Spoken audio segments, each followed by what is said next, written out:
성도 여러분, 오늘 이 본문은 한나의 괴로움으로 시작해서 한나의 근심이 사라지는 내용으로 마치고 있습니다. 하나님께서 한나의 괴로움을 평강으로 바꾸셨습니다. 괴로움을 가지고 기도했더니 하나님께서 응답하셨습니다. 이것이 일종의 모범이 되기도 합니다.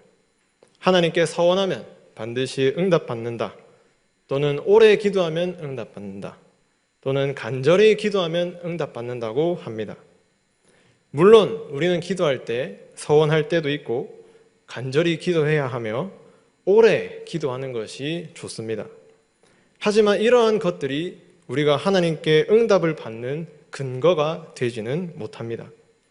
우리가 하나님께 응답받는 비결은 한나의 기도를 모범해서 기도하면 응답받는 것이 아닙니다. 이런 점에서 웨스트민스터 소요리 문답은 기도에 대한 올바른 가르침을 줍니다. 한번 다 같이 읽어보겠습니다.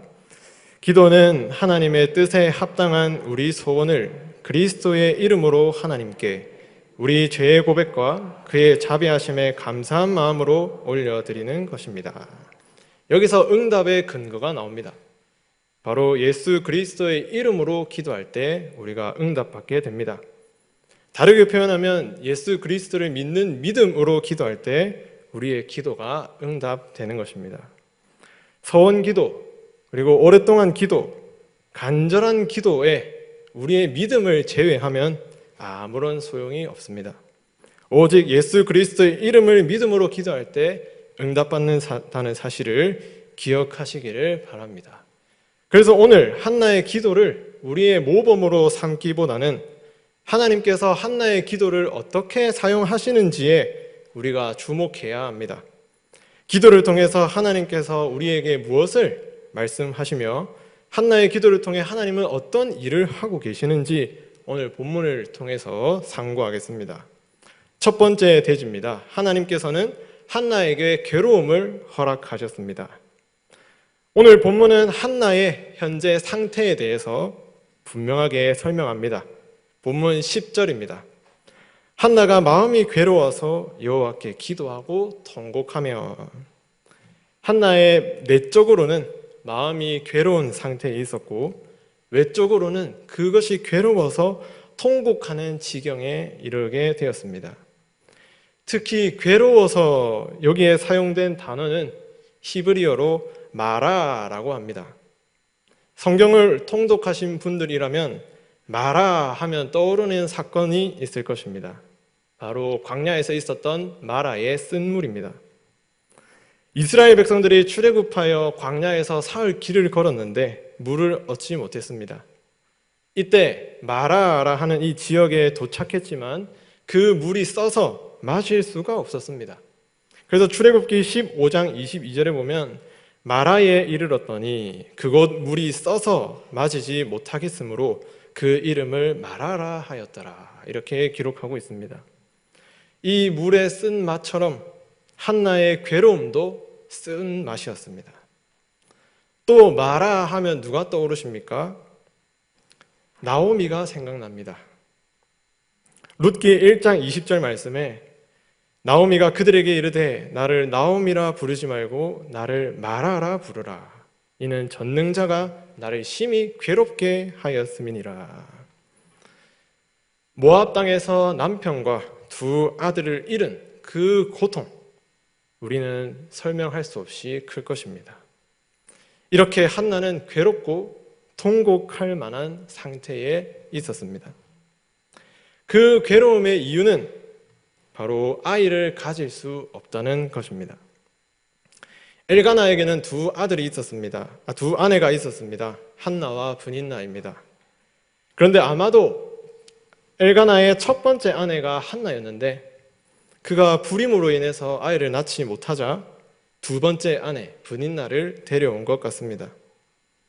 엘가나는 하나님께서 주신 보편적인 원리, 한 남자와 한 여자의 연합을 위반하면서까지 자식을 원했던 사람입니다. 그 결과 사무엘상 1장 2절에 보면 브닌나에게는 자식이 있고 한나에게는 자식이 없었다고 말합니다. 한나는 없고 분인나는 있었습니다. 심지어 분인나는 아들들과 딸들이 많이 있었습니다. 성경에서 불임이라는 것은 종종 하나님의 형벌을 의미하기도 합니다. 물론 한나의 개인적인 죄 때문에 불임이 발생한 것은 아닙니다. 그런데 한나 입장에서는 그렇게 생각할 수 있었습니다. 한나 입장에서는 도저히 이해할 수 없는 일이 발생한 것입니다. 자기 죄 때문에 불임이라면 회개하면 되겠지만 꼭 그렇게 보이지 않는 것 같았습니다. 결국 불임의 해결책은 누구에게 있습니까? 바로 하나님께 있습니다. 왜냐하면 하나님께서 그에게 불임을 허락하셨기 때문입니다. 오늘 본문 1장 5절과 6절입니다. 5절에 보면 그러나 여호와께서 그에게 임신하지 못하게 하시니 6절에도 여호와께서 그에게 임신하지 못하게 하심으로 결국 한나가 괴로운 이유는 하나님께 있었고 하나님께서 한나에게 불임을 허락하셨기 때문입니다. 성경에서 욥의 경우처럼 하나님께서는 사탄의 시험을 허락하실 때가 있습니다. 그렇지만 하나님께서 허락하신 시험은 반드시 피할 길이 있고 우리에게 견딜 능력을 주십니다. 하나님이 허락하신 이 불임은 한나의 입장에서는 도저히 이해할 수 없는 것이었습니다. 왜냐하면 인간의 지혜를 초월하고 하나님의 지혜에 속한 부분이기 때문입니다. 이 경우에는 단지 선하신 하나님을 믿고 그 하나님의 선하심을 의지하고 바라보는 것이 바로 참된 믿음입니다. 이처럼 하나님께서는 한나에게 불임을 허락하셨습니다. 두 번째 대지입니다. 그렇다면 하나님께서는 불임을 허락하신 이유가 무엇일까요? 두 번째, 하나님은 그 괴로움을 가지고 기도하게 하십니다. 한나의 믿음이 여기서 빛이 납니다. 왜냐하면 불임의 해결책이 하나님께 있다는 것을 알았기 때문입니다. 그래서 한나는 기도했습니다. 어떻게 기도했습니까? 12절에 보면 이렇게 말씀합니다. 그가 여호와 앞에 오래 기도하는 동안에 그리고 또 11절에 보면 서원하여 기도했습니다. 그리고 15절 말씀에 보면 자신의 심정을 통하여 하나님 앞에 기도했습니다.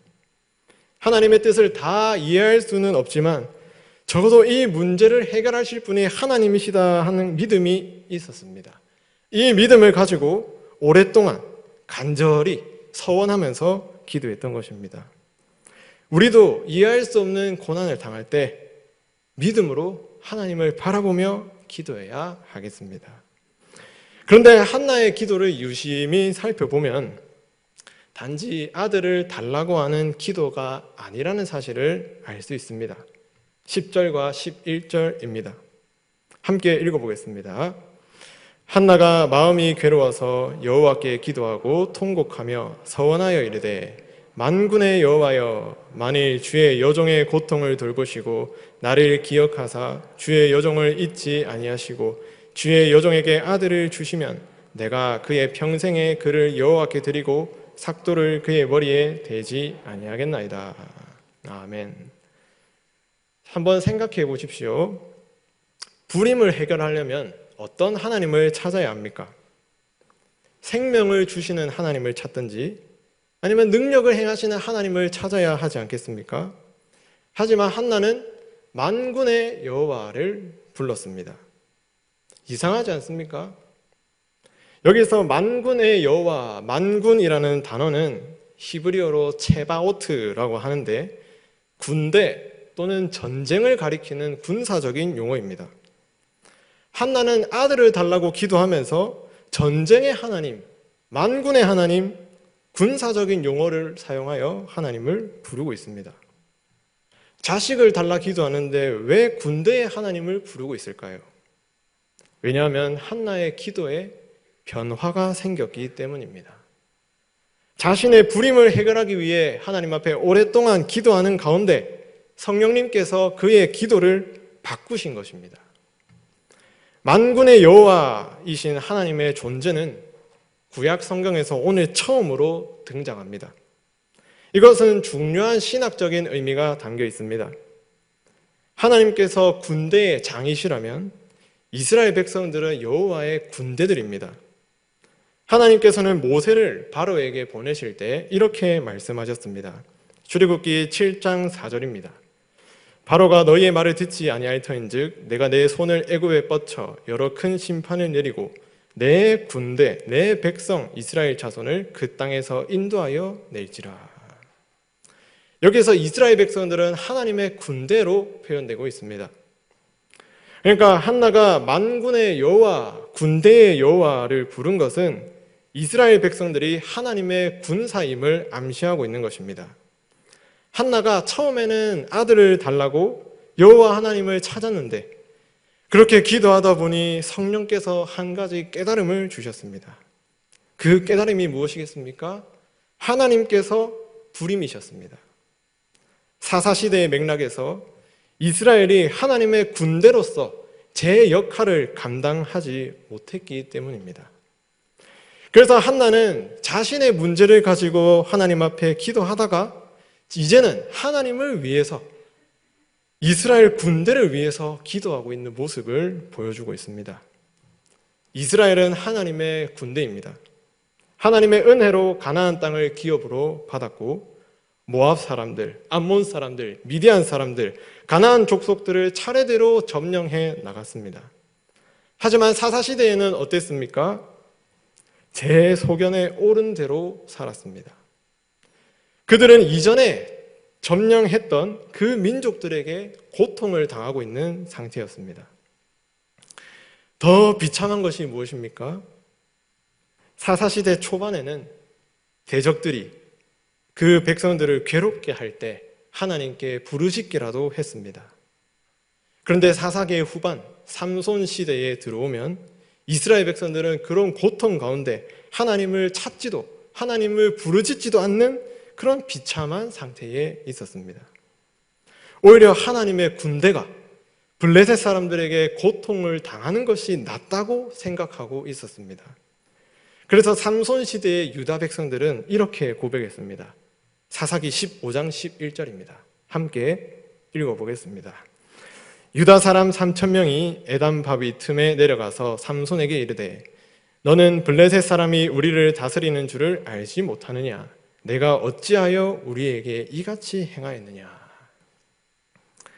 삼손은 블레셋에 고통받는 이스라엘 백성들을 구원하고 싶었는데 이스라엘 백성들의 말이 무엇입니까? 지금 블레셋 사람들이 우리를 다스리고 있는 줄 모르느냐? 왜 네가 나서서 그들이 우리를 더 괴롭게 하도록 나대느냐? 이렇게 말한 것입니다. 오히려 이스라엘 백성들은 블레셋의 포로가 되기를 원했습니다. 오히려 그들의 압제 속에 살아가기를 원했습니다. 노예 근성을 가지고 있었습니다. 그런데 성령께서 한나가 오래 기도하는 가운데 이 사실을 깨닫게 하셨습니다. 오래 기도하다 보니 하나님의 뜻을 선명하게 보이시고 하나님의 뜻에 합당하도록 기도하도록 인도하고 계셨던 겁니다. 자기 자신만 불임인 줄 알았는데 만군의 여호와께서 불임이셨습니다. 얼마나 이 가슴 아픈 일입니까? 하나님의 영광을 위하여 대적들을 무찌르고 가나안 땅을 정복해야 될 그 군대가 무능하고 자포자기한 상태에 있었습니다. 이 사실을 보니 한나는 가슴이 아팠습니다. 마음이 괴로웠습니다. 그래서 통곡했습니다. 하나님의 마음이 절실히 느껴졌기 때문입니다. 그래서 만군의 여호와여, 군대의 하나님이여, 이스라엘 백성들이 다시금 회복될 수 있도록 간구했던 것입니다. 군대의 하나님, 하나님의 백성들이 다시 한번 여호와의 군대로 살아가게 하옵소서. 왕이 없어서 제 소견에 옳은 대로 살지만 참된 왕, 참된 구원자를 보내어서 이 백성들을 회복하여 주옵소서. 이것이 바로 한나의 기도였습니다. 하나님은 한나가 괴로움을 가지고 기도하게 하셨고 그 기도가 합당한, 하나님 앞에 합당한 기도가 되도록 인도하고 계셨습니다. 아까 서론에서 소요리 문답을 읽었습니다. 기도는 우리의 소원을 하나님께 아뢰는 것이 아니라 하나님의 뜻에 합당한 우리의 소원을 아뢰는 것이라 가르치고 있습니다.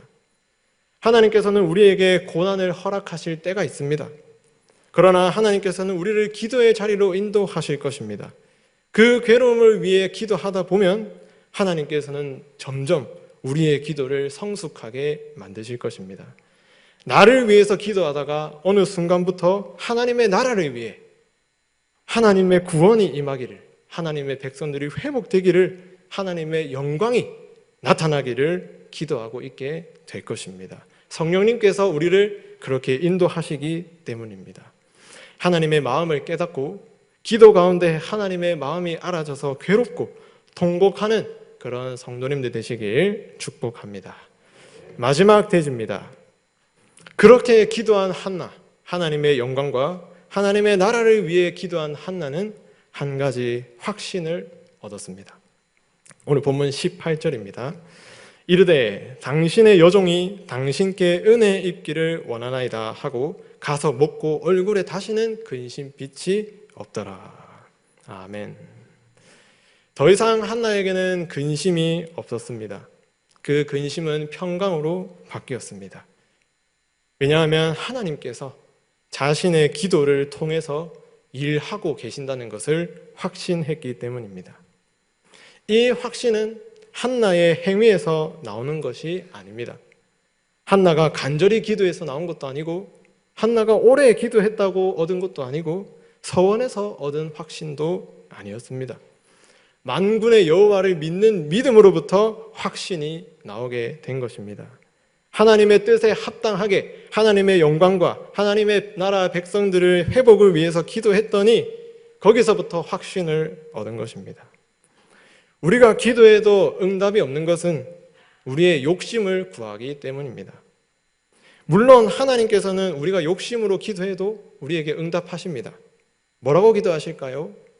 노 또는 아니다 라고 응답하실 것입니다. 하지만 우리의 기도는 우리의 자신을 위한 기도도 중요하겠지만 더 나아가서 우리는 성숙해져야만 합니다. 한나처럼 하나님의 영광을 위해서 기도할 때 하나님께서는 그 기도를 통해 반드시 일하실 것입니다. 결국 하나님께서 일하셨습니다. 한나의 기도를 통해 역사하셨습니다. 하나님은 그녀에게 아들을 주셨습니다. 그리고 한나는 아들을 낳고 이렇게 노래했습니다. 사무엘상 2장 2절입니다. 한번 같이 읽어보겠습니다. 시작.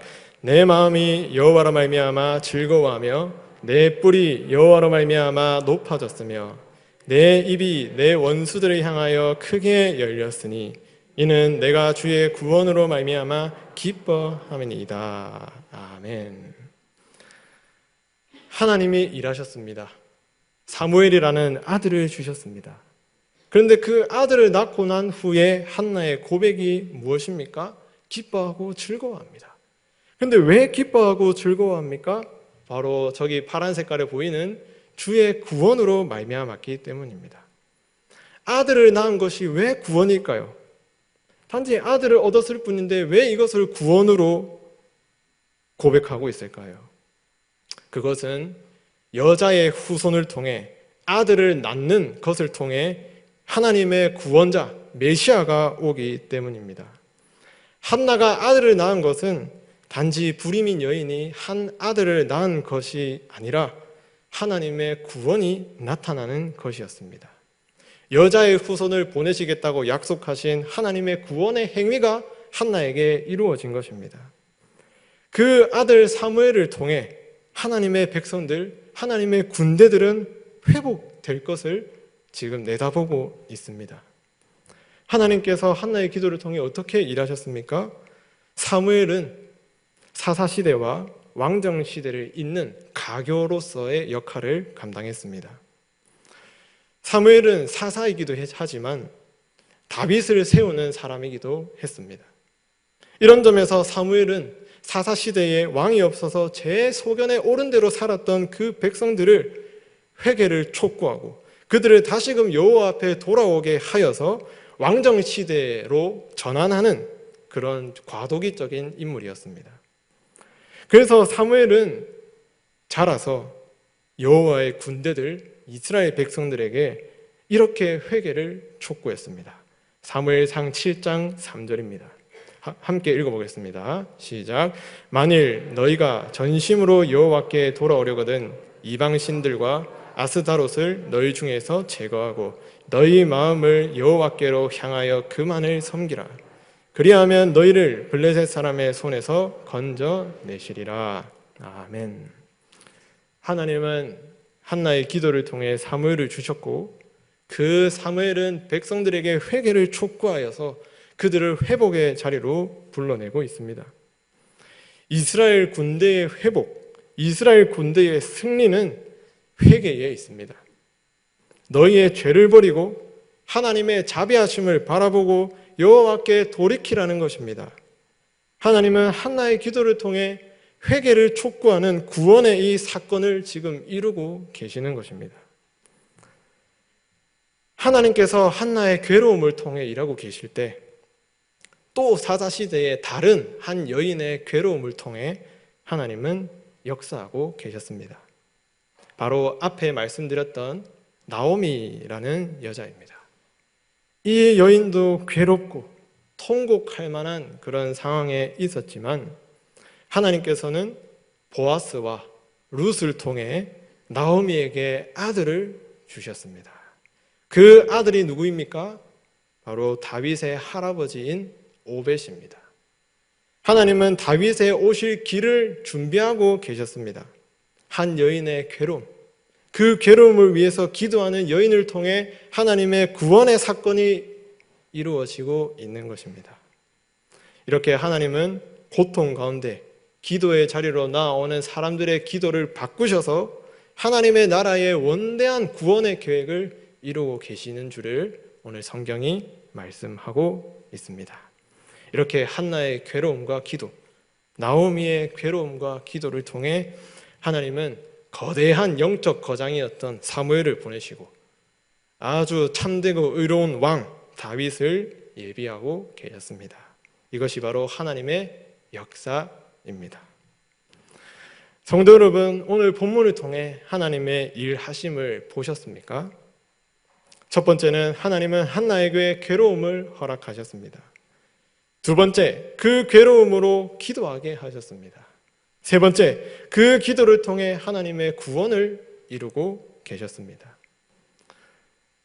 성도 여러분, 하나님은 능력이 있으십니다. 우리가 기도하지 않아도 하나님은 자신의 구원의 일을 행하실 것입니다. 그리고 충분히 그런 능력을 갖추고 계신 전능하신 하나님이십니다. 그런데 그 하나님께서 우리의 기도를 사용하고 싶어 합니다. 우리의 기도를 통해서 구원의 역사가 일어나기를 원하십니다.